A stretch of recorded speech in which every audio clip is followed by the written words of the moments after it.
De tout temps, les hommes ont cherché un remède à la peur de la mort, au vide et à l'inconnu qui s'ouvrait devant eux à la fin de la vie.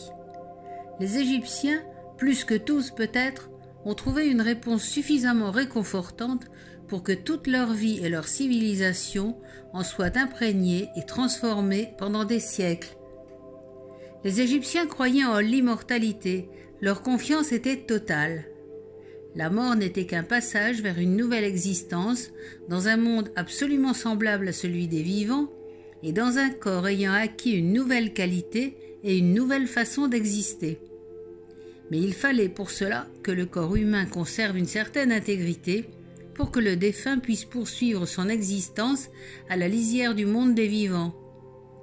Et si le défunt retrouvait après sa mort une vie semblable à celle qu'il avait vécue auparavant, dans un monde identique, alors il fallait qu'il emmène avec lui la nourriture, les meubles, les objets de sa vie courante, les bijoux, les serviteurs, les armes et les personnes qu'il avait aimées dans sa vie terrestre.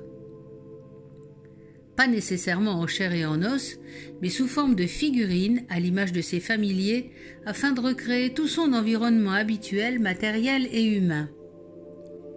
L'exposition Toutankhamon est centrée sur la tombe du 11e pharaon de la 18e dynastie, au Nouvel Empire, et elle a été découverte en 1922, remplie d'un trésor inestimable en valeur, en beauté et en intérêt archéologique.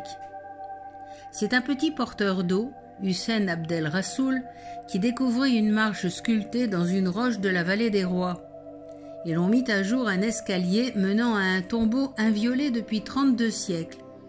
Quand Howard Carter jeta un coup d'œil par le trou percé dans la paroi, il aperçut un trésor incroyable. La presse de l'époque parle de caverne d'Aladin ou d'Ali Baba. Ce fut la découverte du siècle, peut-être même de toute l'histoire de l'archéologie. Toutankhamon venait d'accéder à l'immortalité, ou du moins à une gloire universelle, qui durera probablement autant que l'humanité. Et pourtant ce malingre jeune homme qui marchait avec des cannes et qui vécut une vie si courte dans une époque troublée par des problèmes politiques et religieux, semblait bien mal parti pour obtenir la gloire et la notoriété d'un pharaon puissant et brave, comme le fut Ramsès quelque temps après lui. Fils d'Akhenaton, le pharaon maudit, il accède au trône vers l'âge de 9 ans, sans grand pouvoir réel. Et il meurt jeune, vers 17-18 ans, sans qu'on connaisse avec certitude la cause de sa mort. Il n'avait pas eu le temps de construire son temple funéraire, sa tombe était loin d'être terminée, et il fut enseveli dans une tombe éloignée de la vallée des rois, presque anonyme. C'est ce qui le sauva pour la postérité. Les objets présentés ici ne sont pas les plus célèbres ou prestigieux du trésor de Toutankhamon.